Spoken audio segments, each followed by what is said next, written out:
And while all cities are melting pots for diversity, Jerusalem is unique. Jerusalem, one city, yet three distinct groups with different perceptions, views, sensitivities, and opinions. All have a strong connection to this place.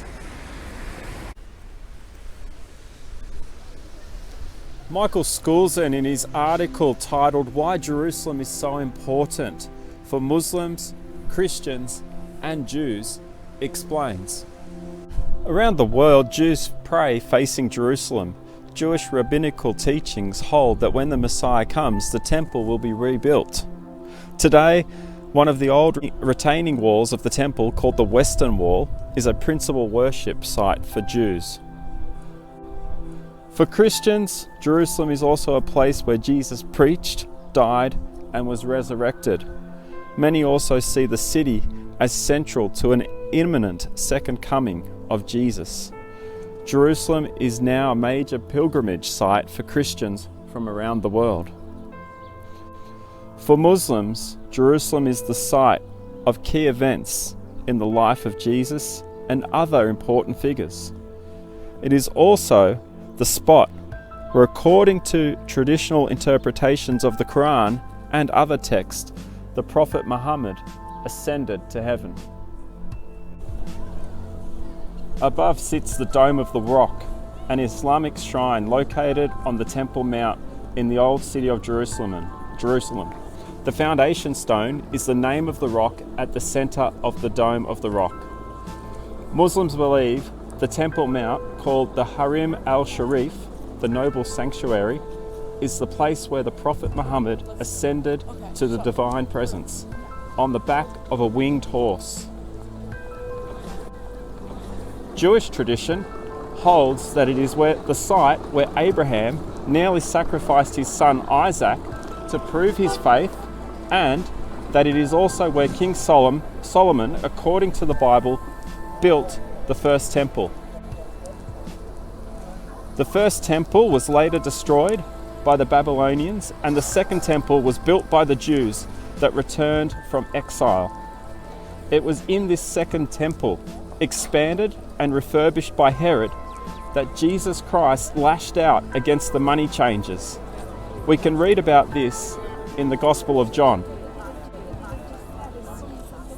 The second temple was eventually destroyed approximately 40 years after Jesus' death, when, in August 70 AD, Roman troops stormed Jerusalem to end a bitter 5-year rebellion.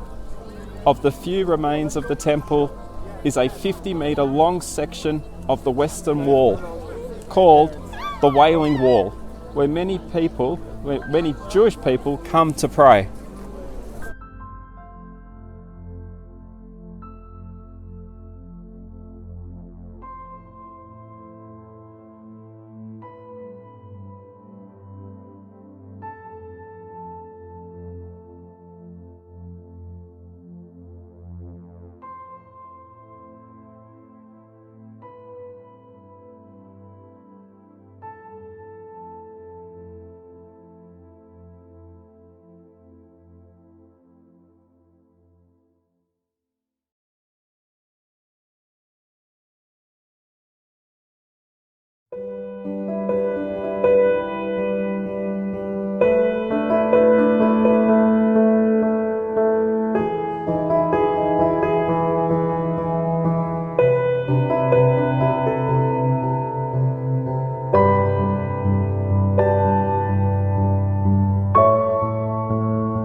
Let's read about Jesus in the temple now.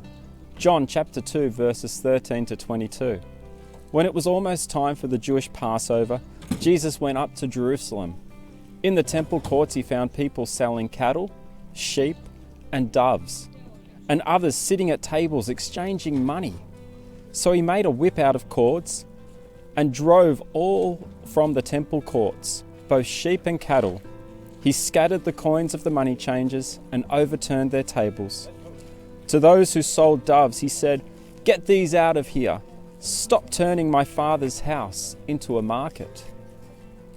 His disciples remembered that it was written, "Zeal for your house will consume me." The Jews then responded to him, "What sign can you show us to prove your authority to do all this?"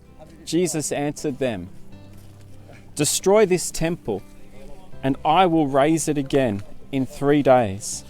They replied, "It has taken 46 years to build this temple, and you are going to raise it in 3 days?" But the temple he had spoken of was his body.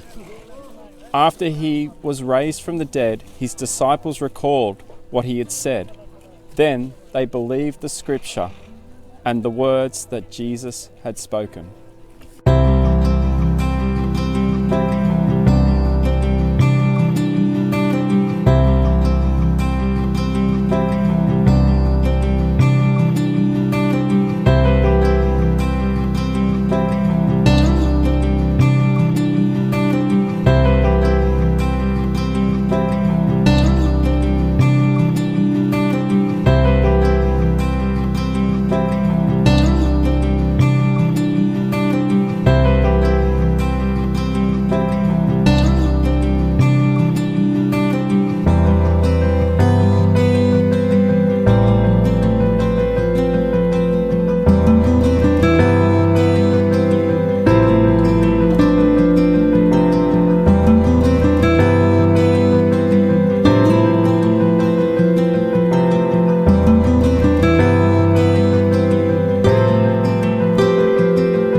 D.A. Carson, in his article titled "The Temple Destroyed, Jesus Becomes the Meeting Place Between God and Sinners," explains, Jesus says, "Destroy this temple, and in 3 days I will raise it up." It is in Jesus' death, in his destruction, and in his resurrection, 3 days later, that Jesus meets our needs and reconciles us to God, becoming the temple, the supreme meeting place between God and sinners. To use Paul's language, we do not simply preach Christ, we preach Christ crucified.